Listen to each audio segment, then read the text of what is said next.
Welcome back. All right, so tonight on what was definitely mediocre Monday, we've got some interesting magnets on the board. We'll talk about it. If you're a Jets fan, you've probably already seen it.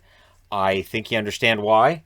Did the panic index today. I'm gonna go ahead and say if I did it tomorrow, it'd be a little different than it was today. I think.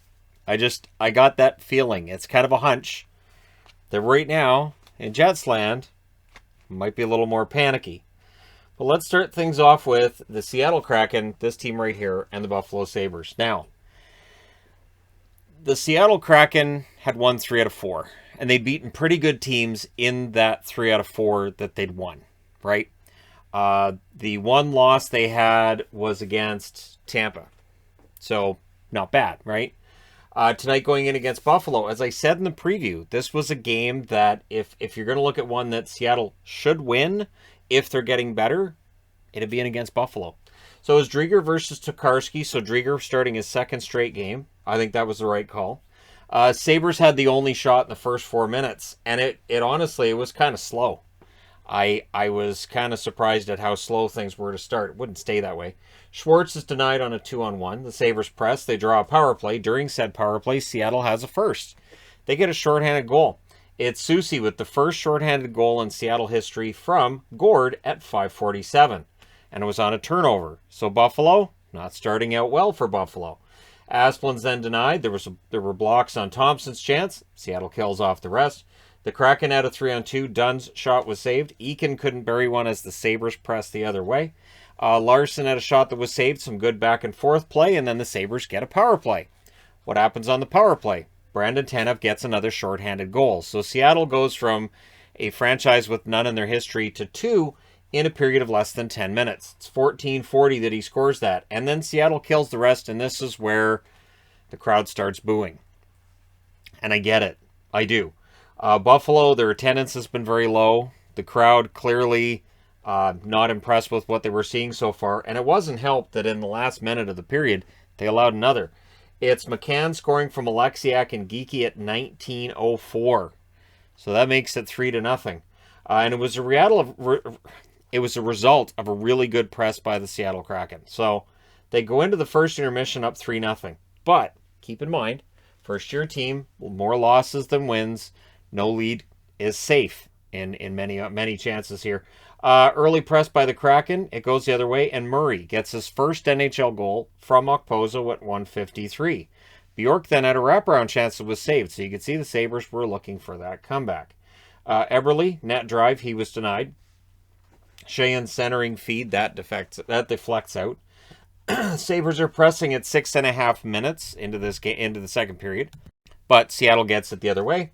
McCann scores from Geeky and Tanev at 7:59. So McCann with a couple of goals. He's into double digits, right up there with Eberle, who got hurt during this game. It was a nice pass by Geeky.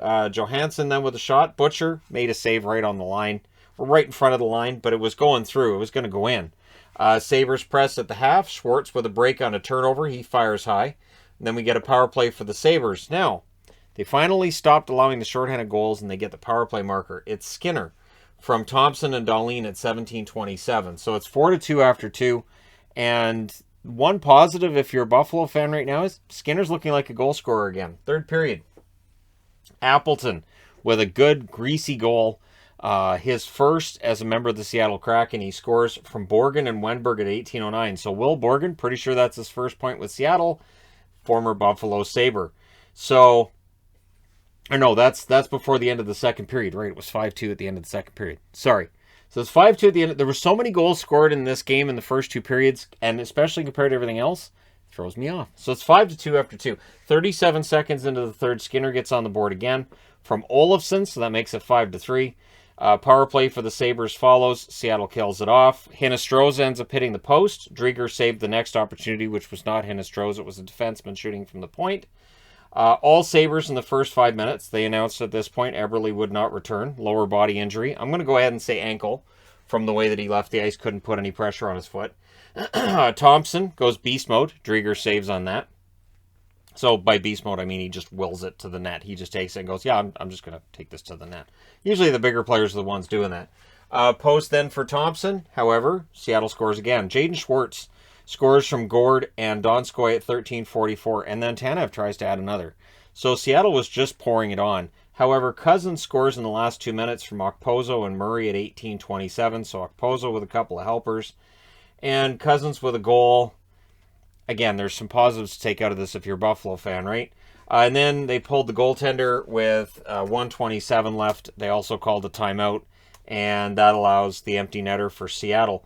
Appleton gets his second of the game, and his second is a member of the Seattle Kraken from Tanev, and Larson at 19:35. 7-4 is your final score for Seattle. Seattle, that's the most goals they've ever scored in a game. 8-13-1 is their record. And for Buffalo, 8-11-13. So rough night for Buffalo. Shots were 12-11 Seattle in the first, 14-12 Seattle in the second, 13-6 Buffalo in the third. Final shots 36-32 for Seattle. Power play, Seattle didn't have any. They didn't need them. They got a couple of shorthanded markers. Buffalo went 1 for 4, but again, there were a couple of shorthanded goals there, so there's still a -1 on their power play. Hits 21-9 for Buffalo. Drieger, 32 saves on 36 shots. Tokarski saves 25 out of 31. His numbers continue to kind of take that hit. We'll see how long that goes for. All right, moving along. Vancouver and Montreal. Battle of the have-nots. This is the first time Vancouver's won a game in Seattle in a very long time. Or in Montreal. And for Montreal, losing at home against Vancouver, it's humiliating. But they've already fired the GM. They've already, moved on from a lot of their management. So not much else they can do. Demko versus Allen. The goaltenders both played very well in this game. Early chances for the Canucks. In fact, the shots are 4-0 in their favor 4 minutes in. Quick whistle saves Allen from a goal there as well shortly after that. Canucks are buzzing. They're in total control. Total control of the game to this point. OEL's denied. Myers has a shot blocked. The Canucks get a power play. Shots are 11-1 as they're going to the power play in their favor. Pettersson scores on the power play. That's what we want to see. That ripper, that one-timer, he gets that in the net from Hughes and Miller at 8 minutes. That 9-game goal drought is over. Hopefully, this gets him going.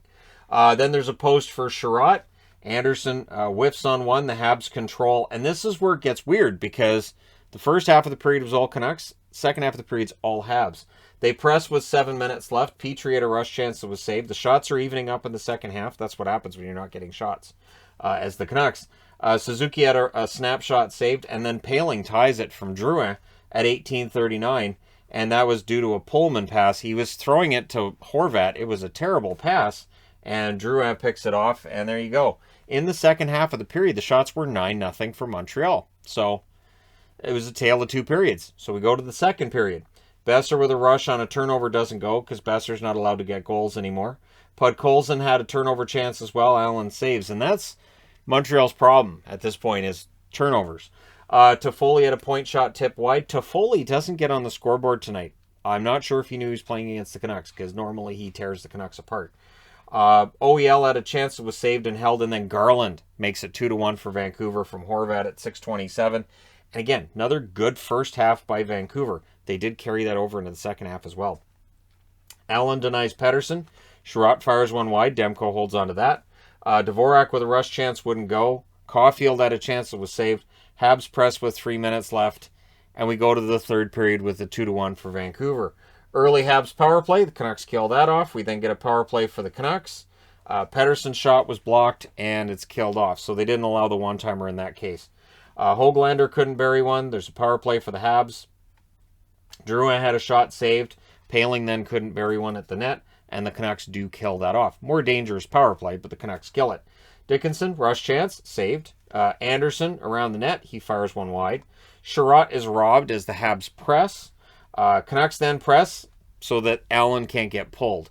They made it so Allen doesn't get pulled until there's about a minute left. And I think they wanted him out with about 2 minutes left. Gallagher to Suzuki wouldn't go, and Montreal cannot tie this. Vancouver holds on, wins this one 2-1. They go to 7-14-2, which is still really bad. Montreal, though, 6-16-2, so their record is worse. So, Vancouver's bad. Montreal right now, in terms of record, are worse.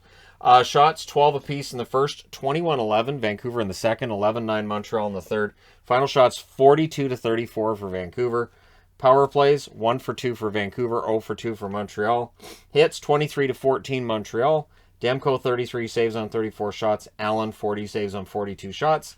And get ready for all the hype about how they're turning it around, and this is a big watershed game. I'm waiting for it, because I think that's what how they're gonna hype it up. It's this big moment now. Here we go. And winning streak. We'll see. We'll see. They're against Ottawa on Wednesday, so there's a good chance that it will be a winning streak, but we will find out. Next up. All right. So the panic index magnet is right here. And it's right here because this is exactly why I wanted to put the trap magnet up today, and I didn't. And I should have. And I knew, and I thought, Winnipeg's coming off of this win over Calgary. This is the perfect time for them to fall back into some bad habits. And Vejmelka played very well. It was Vejmelka versus Hellebuck. O'Brien had a rush chance to deflect out. Dillon had a shot saved. The shots are 7-3 for the Jets at this point in the game. But a strong start for Vejmelka. Although the Jets weren't really elevating the puck enough. I thought there were too many times they were shooting it at Vejmelka, or it was along the ice, where if they'd elevated it, it might have had a better chance of going in the net. Pressed by the Coyotes at 9.5 minutes, but they're not getting shots. So they're getting the zone time, they're just not getting the shots. Vejmelka with a turnover, the Jets press off of that. We then get a power play for the Coyotes. There's a shorthanded chance for Kopp. He falls down at center ice. So these things happen. Coyotes don't manage much on the power play, and in the last minute, the Jets get chances. So after the first period, it's scoreless, which, again, you're giving Arizona the chance to maybe come out and steal it. Second period, Coyotes press at 3 minutes. Ehlers had a rush chance that was stopped. Vejmelka was keeping it scoreless at this point. Jets get a power play. The Jets cycle. They need shots. It's killed off. So there's definitely some squeezing of the stick going on with Winnipeg right now. And you can see there's a lack of confidence for some of these players. And I don't know how you necessarily get that back. I know there are those who will say, well, if they got rid of Paul Maurice, maybe. It's a maybe that Kevin Cheveldayoff will look at the trend for the Jets right now and say, I need to change behind the bench. That is possible. I will throw that out there. And if Winnipeg decides to change coaches and Vancouver is keeping things the same, I'm telling you, that'll throw some people off too. So the shots are 7-3 Jets at 9 minutes. So again, 7-3 in the first, 7-3 in the second. They're getting the opportunities. Coyotes press with 8 minutes left. Schmidt had a shot that deflected wide. The Jets press after that. Stastny with a shot that's saved. Lowry misses on a rebound. And then the puck goes the other way. 17:59, it's Roussel scoring from Eriksson and Lyubushkin. And it was a nice pass by Eriksson and a nice tip by Roussel. Louis Eriksson had his best game as an Arizona Coyote tonight. Jets try to answer. The crowd was so dead. And this is how you can tell that the shots that are being generated by Winnipeg, which are a lot, aren't really the highlight reel variety. The crowd just wasn't into it tonight. There was a lot of some dislike going on at the end of the period between these teams. But yeah, so Arizona's up 1-0 going into the third. Third period, Dubois had a wraparound chance. That wouldn't go. The Jets press at 4 minutes. Wheeler should shoot. He doesn't. There was a lot of that going on where guys would have prime opportunities to be like, take the shot, and nah, you passed it. Noticed Dubois doing that, for instance. And it's frustrating to watch that. And I'm, it's not like the Jets are a team that I actively cheer for every night on a nightly basis. But yeah, I'm looking at this going, why didn't you shoot there? So lots of Jets pressure, no goals. Jets get a power play at 5 minutes and 10 seconds. The shots are 40-12 at this point in the game. 40-12. Now, to Arizona's credit, they didn't allow a lot after that. After that 40th shot, it felt like they went, all right, let's just slow this down. And they did. So the Coyotes killed it off. No shots allowed. None. Jets go right back to the power play. Schmidt had a shot on that one that was covered. And I think that was the only one. And that one's killed off as well. So that's 2 power plays. That's 4 minutes power play time and 1 shot. And Arizona's getting confident now. Now there's definitely some chances. Crowd's getting restless at this point too. Lowry had a chance on a turnover that was blocked. 5:08 left. Another Jets power play. And it's a 4-minute power play. It is a double minor. So Jets are taking too long to shoot. I have it right there. Goalie pull makes it a 6-on-4. right? So it's 6-on-4. Come on, a couple of minutes left. Get that goal. Empty net miss by Eriksson as the penalty kill ends. I thought that was kind of humorous. I thought, come on, get your first goal. And yet, if you miss the net, it's kind of funnier. 22.1 left. The Coyotes ice it. The Jets call a timeout. With 7.5 seconds left, the Jets get another power play, which kills it off. Your final score is 1-0 for Arizona. They go to 5-15-2. Don't look now. Arizona is 2 points behind Montreal. So, for anybody who's going, well, Arizona's easily the worst. Yeah, it's getting close. And they're ahead of Ottawa. So it's kind of messy at the bottom of the league. The Jets dropped to 10-8-4. This is a big one. It really feels like this game tonight is a turning point potentially in the wrong direction. How they respond in the next game is going to be huge. Shots 17-7 Winnipeg in the first, 15-5 Winnipeg in the second, 14-3 Winnipeg in the third. Final shots 46-15. So going back to this at 5 minutes and 10 seconds of the third period, the Arizona Coyotes were already at 40 shots. That means in the final 15 minutes of the period, 8 minutes of that spent on the power play, the Jets had 6 shots. They had fewer shots 5-on-4 and 6-on-4 than they did 5-on-5. At least the rate was lower. Not great. The overall shots being 46-15 is amazing. Power plays, Arizona only had 1, didn't score on it. Winnipeg had 6, didn't score on any.